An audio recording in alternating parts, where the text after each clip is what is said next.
Unmute. Am I good now? Yeah. All right. Excellent. Now I just need the coffee and we'll be good.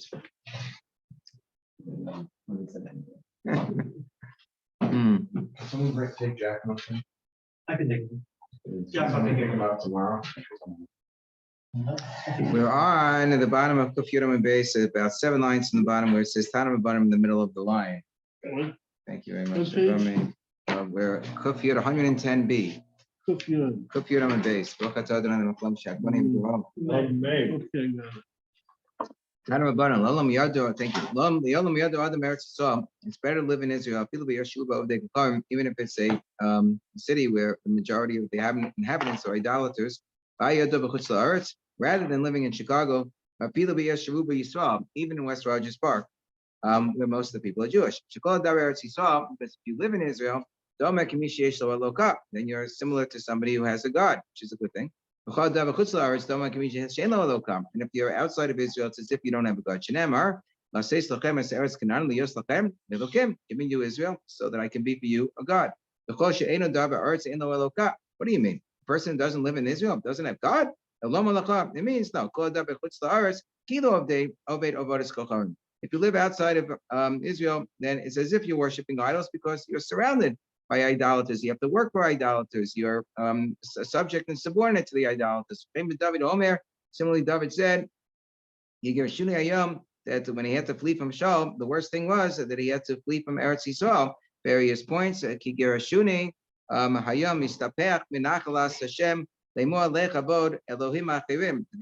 was being sent away from the inhabitants of God to be told to worship idols. Not that he actually worshipped idols.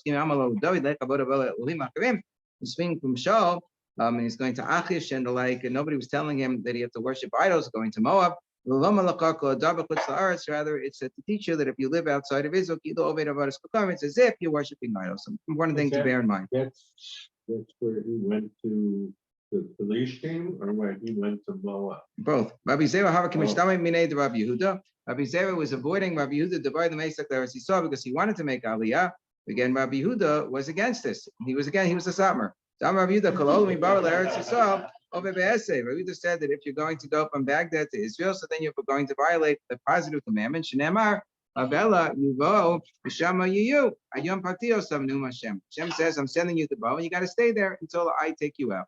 Rabbi Zera ho b'klishayis succeed. Rabbi Zera touched that pasuk to be speaking about the administering vessels that they're going to be taken into Galus, into Babel, and that they're not going to be released. Rabbi Yehuda ksiv kra'achavina. Rabbi Yehuda, however, had another pasuk as well, the Gimel Shavuos, which we know a lot of literature has been written about. I'm making an oath to you, daughters of Israel, with the deers and the wild goats. Rabbi Zera, that and according to his interpretation, that the pasuk is teaching you that you're not allowed to force the gula to happen. Rabbi Zera, however, interprets that to mean that you're not allowed to forcibly go up to Israel. But if you just kind of, go nefesh b'nefesh, it's fine. Rabbi Yehuda says no, but there are more shavuos. There are 3 shavuos. Rabbi Zera says Rabbi Yossi, Rabbi Chanina. He says no. The shavuos don't mean that you can't make aliyah. It means that there are certain steps you're not allowed to make in terms of national redemption, of not rushing the national redemption. What do the 3 shavuos mean? The Satmar Rebbe, of course, made a big deal about this in terms of that his interpretation was that you're not allowed to declare a Medina. You're not allowed to go up in force. Of course, the Orsamech famously said that when they had, the San Paulo Convention, that they basically gave permission. The nations of the world said, it's okay, we were going to give Palestine to the Jewish people. So he said, a hutter, Gimel Shavuos. So now the Gimel Shavuos have been released by the nations of the world, and we can go up and claim the land. Another was that the Kadosh Baruch Hu gave me a shvua to. I'm sorry, it's not Esagula it's Ha'ava Chtekos. And the other is I don't have the psukim on the side of this gemara. Second shvua is that we're not allowed to rebel against the nations of the world.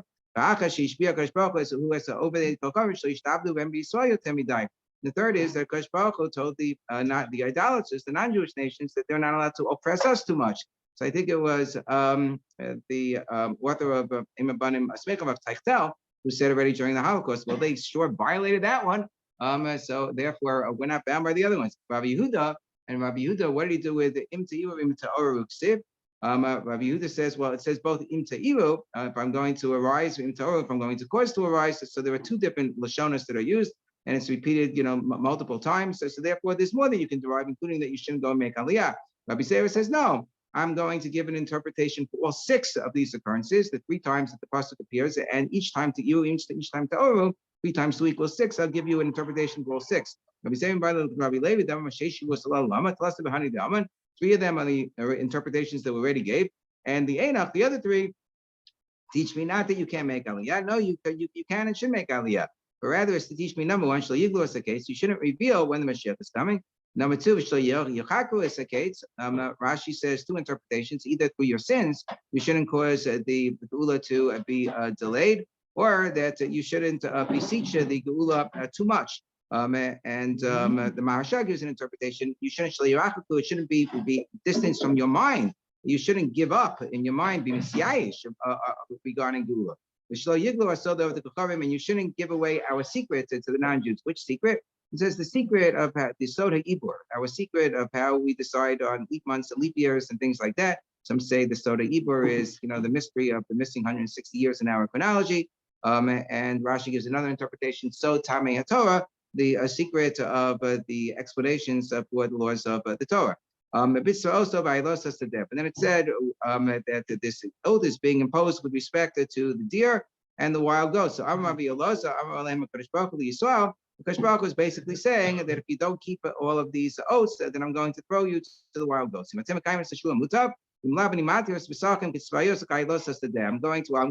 to make your meat as available to be trampled and devoured as the wild goats in the field, subject to the prey. Says if you live in Eretz Yisrael, then you are basically living without the sin. You get a mechilas avonos. That's another good incentive to make aliyah. You shouldn't say, oh, I'm so sick with my sins, because the people who are sitting there in Israel, they are forgiven of their sins. So Amalei Rabba said, or Rabina said, that I actually interpret that pasuk not with respect to just anybody makes aliyah, or anybody who has sins that they're going to be forgiven, but rather a person who has bad ailments, stomach ailments, will be forgiven because of the suffering from their stomach ailments. The person who has big stomach ailments, so that person is going to get a forgiveness for their sins. If you're buried in Israel, it's considered like you're buried actually under the Mizbeach, a very holy place to be buried. It says you should make a Mizbeach, you should make a holy altar. Same lashon of and it says over there, what does it say? V'chiper ad maso, the same lashon of Adama, ad maso, v'chiper ad maso amo, that's going to effectuate your land, will effectuate a kapara. Ula have a ragil davasolik Eretz Yisrael. Ula used to love to go to Israel. Nak navshe, but nonetheless, despite the fact that he regularly went up to Eretz Yisrael, when he died, unfortunately, he died b'chutz la'aretz. So also, I'm like Rabbi Elazar. So he told Rabbi Elazar, Ula died and he died in chutz la'aretz. So I'm unto Ula, oh, you Ula, I feel so bad for you. Mas tumei tamus. I will attribute to you the pasuk in Amos that you died in a unholy land. So Amalo, Aronaba. So they said to him, but his copy is coming to Eretz Yisrael, not so bad. So I'm like, no, you don't understand. It'd be much better to die in Israel. Much better to be absorbed in the land of Israel when you're still alive than to only be absorbed in the land of Israel after you have died and the corpse comes to Eretz Yisrael. So make aliyah as soon as you can. There was a man in Israel where he had a sister-in-law who fell in front of him for yibum purposes, but she lived in Beit Chazah, which was outside of Israel. So Asla coming to Rabbi Chanina. So he came from Rabbi Chanina asking for an answer. What should I do? Should I go and marry her? But that would require me to leave Israel. So I'm like, should I leave? I'll go down from Israel in order to perform yibum. So I'm like, are you out of your mind? He said, your brother, he married a non-Jewish woman, effectively a non-Jewish woman, because she's living in Chutz La'aretz. So therefore, she's like a Kutish. She's like you're married like an Ethiopian. And he died. Thank God he died. And now you're going to follow his example and go to downward outside of Israel. So Yehuda said the name of Shmuel, just like you're not allowed to leave Eretz Yisrael to go to Babel. So too, if you're already in Babel, you're already in Baghdad, you're not allowed to leave to go into other lands. The Yabitz, Yaakov Emden, I saw quoted in the back over here, says that that's only when they had major Torah institutions, because you were leaving a place of Torah, but now, that wouldn't apply to Baghdad. Some might argue it would apply to West Just Parkland on this. Baba Rav Yosef, Baba Rav Yosef, they both say, what? I feel Pumbedisa the Bekubi. Even to leave from Pumbedisa, which was a place of great yeshivas and to go to Bekubi. So Other Nafik, and was in fact somebody who went to Pumbedisa. Other Nafik, Pumbedisa, the Bekubi, went to the suburbs. Oh, no good. Shamte Rav Yosef put him in Chayrim. Other Nafik, Pumbedisa list, Dastunya. Somebody went from Pumbedisa to another fancy ritzy town without as much Torah. Shakiv, and he died. So don't do it. So Amar Abai. Abai said, you didn't have to die. You could have stayed in Pumbedisa. Baba Yossi Daring Travaya. So they both say what? Sharon Shababi, Eretz Yisrael called Tasan.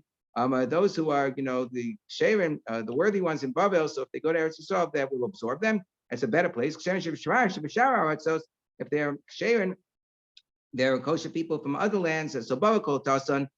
So then Babel will absorb them. One of the words he's talking about. Lamai.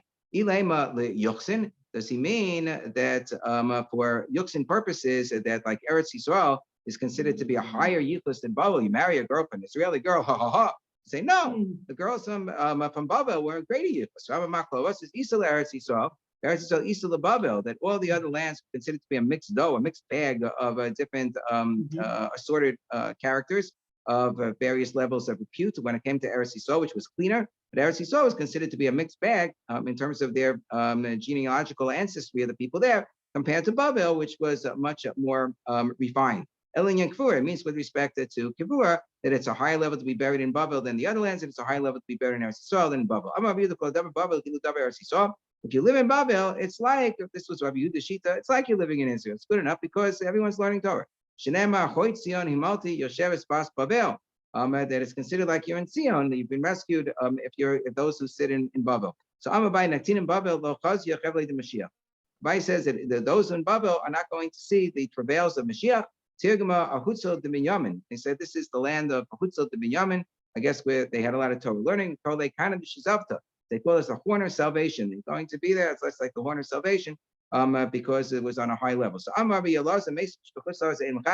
those who die in Chutzlaretz, they're not going to ever be revived. They're not going to ever experience the resurrection. That what's going to be the land of the living, that's going to be place of tzvi. Eretz Shivyonim, the place that I desire, place that Kodesh Baruch Hu desires. It's not Babel, it's Eretz Yisrael. That's the place where the that's the place where the dead people will come alive. Changes to Shivyonim, the place that Kodesh Baruch Hu says I don't desire. So then the pasuk is saying that those who die there will never ever be resurrected. So Masi Rabbi Yabba Bamamos says no, but there's a pasuk that says in Yeshayahu, that your dead will arise and my carcass shall come up. So those that refer to the two different types of mason. My love the ones who will live, your dead will live from those who are buried in our son, and my carcass shall arise. It's referring to somebody who's buried in Chutzlaretz. It's referred to as a carcass. So my Nasati Tzavi Be'eretz Chaim. So we say no. When it's and what does it mean when it says Nasati Tzavi Be'eretz Chaim? We do have that kasha. After all, it sounds like only in the place that Kodesh desires are the dead going to be resurrected. You could say no. That's referring to the prophecy in Nebuchadnezzar that Tzavi is going to come and he's going to invade Israel. Nebuchadnezzar, who the Amar, that I'm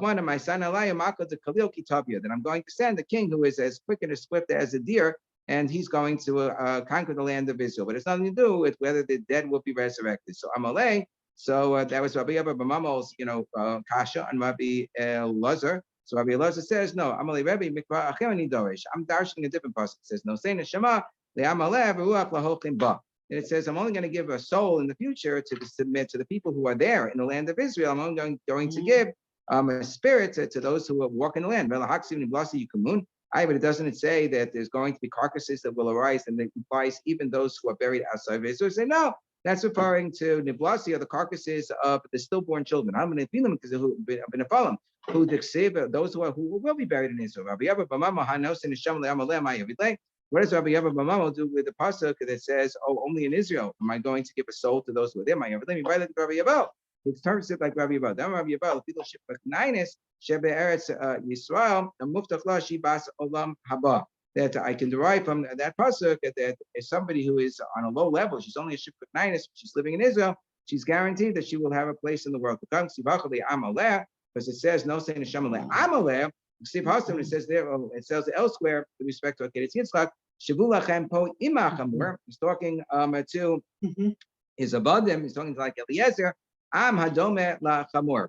That so the imachamur is interpreted as am hadome la chamur. That it's an am. That those who are servants are considered to be a nation unto themselves. And here it says that even those who are in that lower status of being a nation will be guaranteed a place in the world to come if they live in Israel. But not that the carcasses outside of Israel will not be resuscitated or will not be resurrected. So what do you do with Ruach Lahokim Ba? That a spirit is only given with respect to those who walk in Israel. It sounds like you have to be in Israel to get your spirit. So no. It means that there's a special mitzvah that you fulfill every single time that you walk down Amos in the land of Israel. The Magen Avraham brings us that. If you walk for Amos in Israel, you're guaranteed a place in the world to come. Rabbi Lazar, you can be tzaddikim shebechutz la'aretz, and this is codified. As you can see, it's codified by the Rambam. Another proof that the Rambam really held that there is a mitzvah of living in Eretz Yisrael. Rabbi Elazar, tzaddikim shebechutz la'aretz einam chayim. Rabbi Elazar, is it really true that the tzaddikim, the righteous ones who are buried outside of Israel, they're never going to live again? They're never going to be resurrected? No, they will be. According to Rabbi Elazar, they have to go through like these tunnels. Al Yidei Gilgul. They have to roll through the tunnels. So asking Rabbi Abba Salav Abba Gilgul at tzaddikim Saru, he says, what do you mean? We're going to the tzaddikim are going to have to suffer distress by rolling through the tunnels. So I'm up to get to Israel. So I'm abayim mechilos not so lehem bekarka. No, they'll have like these special opening different travel ways, like these subways that will be made for them in the karka, where they'll be able to stand up and they're not going to have to roll around. So Yaakov Avinu said, I want you to take me out of Mitzrayim and bury me in Israel in Maras Machpelah. So I'm a kind of drum to go. Kind of says there were secret things here. You're there, you're Yaakov Avinu, you're obviously Yaakov knew he was tzaddik. And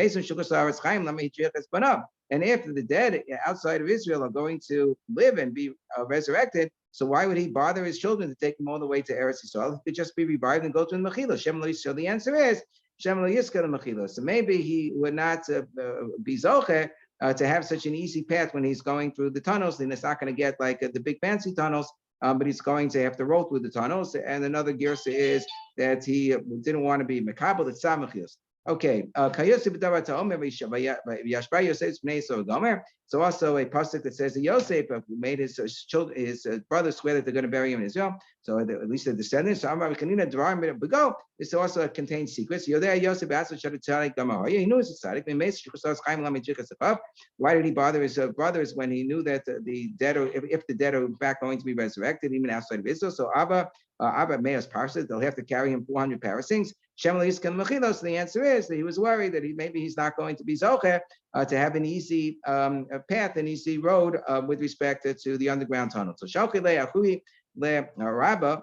So the brothers of Abba bar Nachmani sent him a message. What did they send him? They said they were in Israel and he was outside of Israel, and they wanted to encourage him to come to Israel. So they said this whole spiel, you're there, Yaakov, but he was still worried that after he died, he might have to suffer by rolling through the underground tunnels. So Ilfa added an extra little segment. He said, mostly he added the following. He told the story. There was a fellow who was in love with a girl. He was in Israel, and the girl was in Chicago, and he was in love with her. He wanted to go down to Chicago to marry her. But when he found this out, that if you stay in, you stay outside of Israel and you die there, so you might have to suffer in terms of rolling to Israel afterwards. So he forced himself to remain in Israel and not to date her and not to marry her, so that he can have the schus of being in Israel.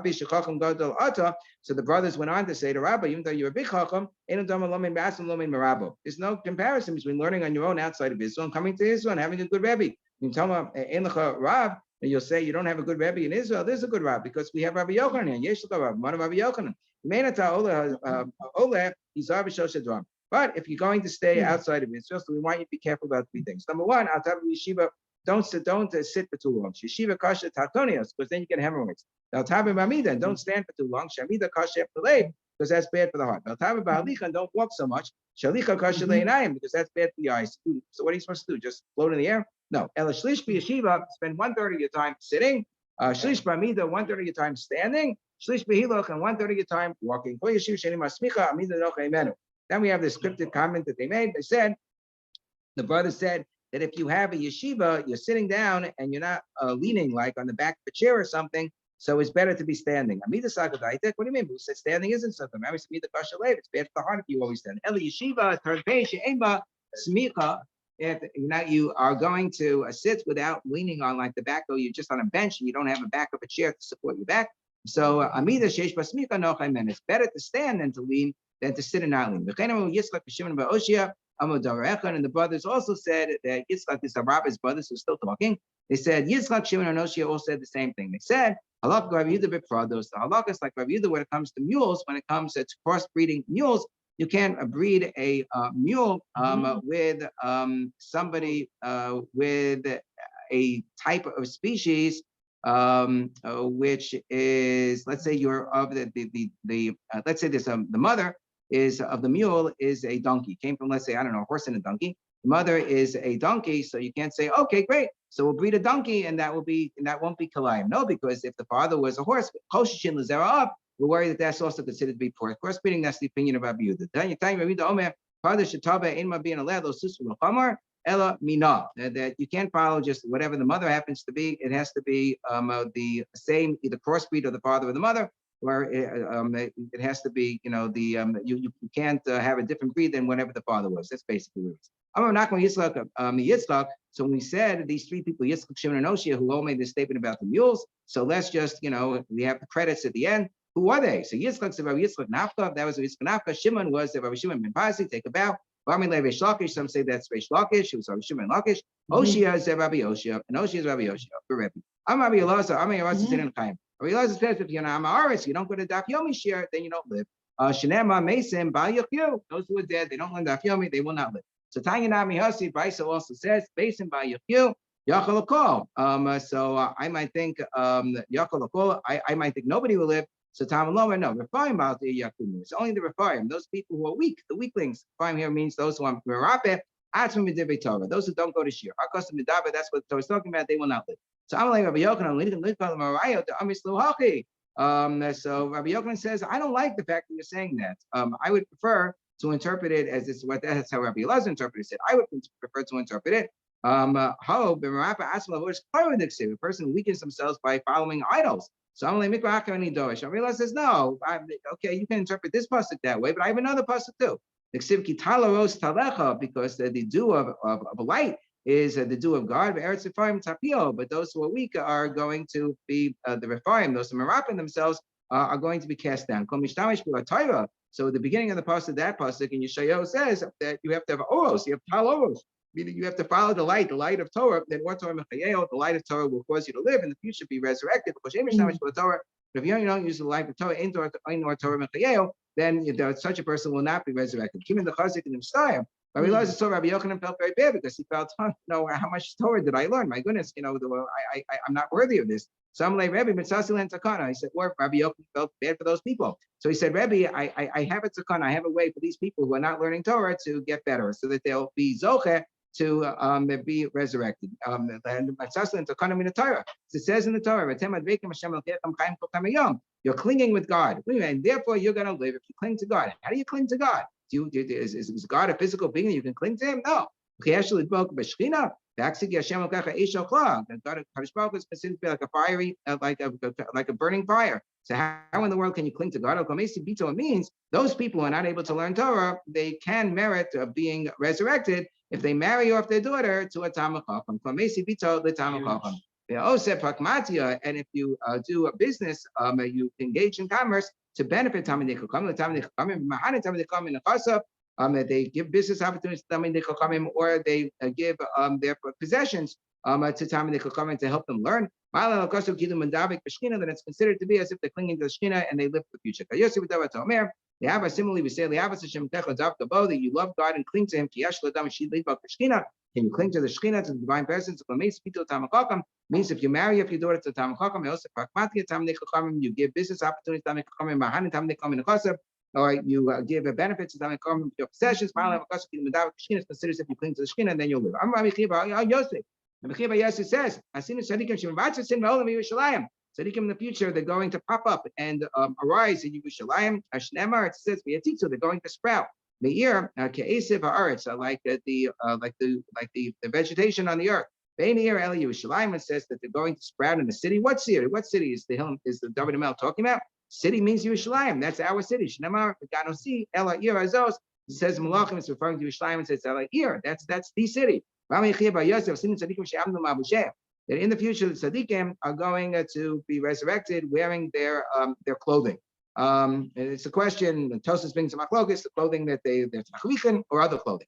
So kavachomer mechita. This is a kavachomer from the wheat. You bury, meaning that you plant a wheat seed in the ground, and it's completely naked. So when it comes out with all of these dressings and stalks and so forth, and it is adorned with so many layers. Yosef tzaddikim who actually, when they're planted in the ground, when they're buried with tachlitin, with actual garments. So how much more so they're going to sprout up with garments. Yosef says in the future, Israel is going to bring forth like delicious buns, clay melas, and silk garments. Shenema yehi pisas bar. It's going to have pisas bar, which could mean also the connotation of bar of loaves, and also the connotation of pisas of the son is passing. The Tana of Bani yehi pisas bar ba'aretz barosh harim. It's going to be on the top of mountains. That the wheat stalks are going to rise up like a palm tree, and they're going to go all the way on the top of the mountains. Shema Tomar, you say, well, they're on the top of the mountains, it's going to be difficult to harvest them. So the pasuk in Tehillim there goes on to say that no, they're going to move around. They're going to be shaken from their spot of Kalabanon, like the Lebanon tree, the trees of Kodesh Baruch Hu, maybe Ruach Beis Kodesh Baruch Hu is going to bring a wind from his storage house, Menashve Aleh, and it's going to cause them to fall off. And they're going to not only fall off as wheat, but that they're going to be transformed with this tremendous wind. That the wheat will be separated from the chaff, and they're going to be ground up, and they're going to come down as delicious flour, ready to be used to bake your challah. So Masha Silta, the Adam Yosef Sada, maybe Malay Pisas Yodo, and he's going to bring a handful of this flour, and Panasas Anshibeso, and he'll be able to sustain himself and sustain his entire family in the process. There was a blessing that we have in Hazino that's going to have fatty wheat stalks, like kidneys. So asita kita shtei. So that's the pita. The wheat stalks are going to be as fat as like 2 kidneys. Shel shor gadol, like of a giant ox. Tisma, and don't think that this is so surprising, because we saw. Somebody saw, I guess, but this one, Kinan Belepis, that there was I don't know what this means exactly. There was a fox that set up his home inside of a giant turnip, the shaklu, and they found the turnip afterwards. So Matzel Shishim Litrin, Belitra Shel Tzipori, and they found that the turnip, even after the fox left it, was as giant as 60 litrin, like 60 pounds in a very heavy measurement of Tzipori. Tanya, Amar Yosef. There was a case in Shechem where there was a father who left 3 stalks of mustard, or a mustard seed for his children. And one of them opened up, and it was separated from the stalk. And they actually found 9 kavin, a huge amount of mustard. So we see that such things are possible. In the wood around the they were able to create an artisan's hut from the wood that just surrounded the mustard seed. So you can see that great miracles can occur with respect to food items. So you shouldn't be so surprised for the future. We'll go a little further. Rishim ben Talifa, Rishim ben Talifa said, our father left us a stalk of cabbage. I know we went up and down. It was like Jack of the Beanstalk. We went up and down in a ladder to get to the cabbage, because it was such a giant stalk. We also have in, I think, Hazino, that you're going to drink from the blood of the grape. You'll be able to drink wine. So that the world to come is not like this one. there's a lot of difficulty and distress in terms of harvesting and pressing their vines in order to get out the grape, the wine, and so forth. No problem. Maybe another akas, you bring one little grape, the karon, you're going to bring it. It's going to be a giant grape. You're going to have to transport it with a carriage, or a or a boat, and you'll leave it on the corner of your house. Kipitos gadol, you'll have like a giant vault worth of wine that will come from it. Beitza masikin takas atavshil, and the vine, the twigs from the vine will be so giant that you'll be able to use them in order to cook all of your food. You'll be able to produce 30 gavin, which is a sa'ah, 30 sa'ah of wine from every single grape. From every single enav, you'll be able to squeeze out a significant amount of chamer of wine. The chamer can be interpreted as chomer, which means a sa'ah. It's going to be a huge amount. What does it mean that you're going to bind your vines to an ewo? An ewo is a foal, like a little horse.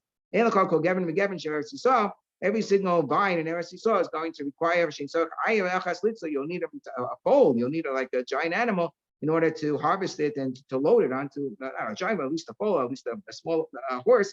You'll have to load it in order to be able to carry all of the vines.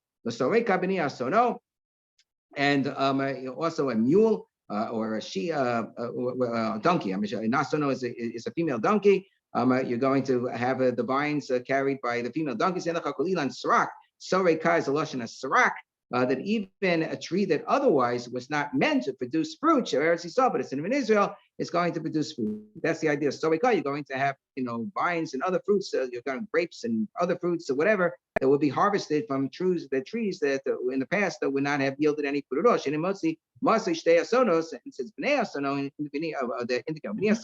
Indicating multiple she donkeys. You're going to require 2 donkeys at least in order to load from the harvest of these trees. You'll say, oh, but it's not wine. No, it says kibes bayayin the musho. It's going to be wine. It won't be red. You see that red wine is superior. It says vidam. It's going to be the color of blood. You say that it's not enough to make a person intoxicated, which you want from wine. No, suso is maces. It will make intoxicate you. So it doesn't have a good taste. No, it says kach lili enaim miyayin. Every single palate is going to say lili, give me more. Lili, give me more. Maybe you'll say it's only the wine that, the young whippersnappers would appreciate, but that the old, more refined people, who know what good wine is, won't appreciate. No. Leven shinayim make love. It says leven shinayim, leven shanim. It means those who are older will be able to appreciate. What is the simple meaning of the words to pasuk? Yes, we do have Jewish people said to we want you to demonstrate to us that your feeling towards us is one that you feel that we smell as good as wine. And we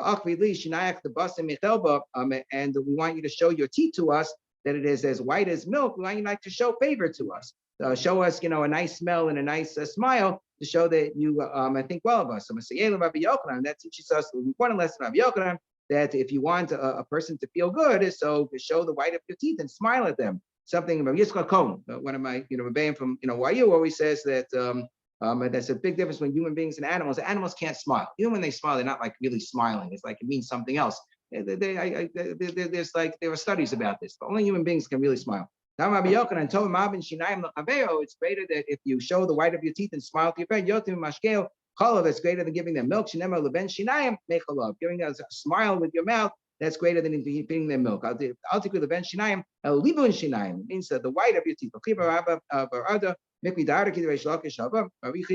Was somebody who taught the children. He taught young students like in Cheder for Reish Lakish.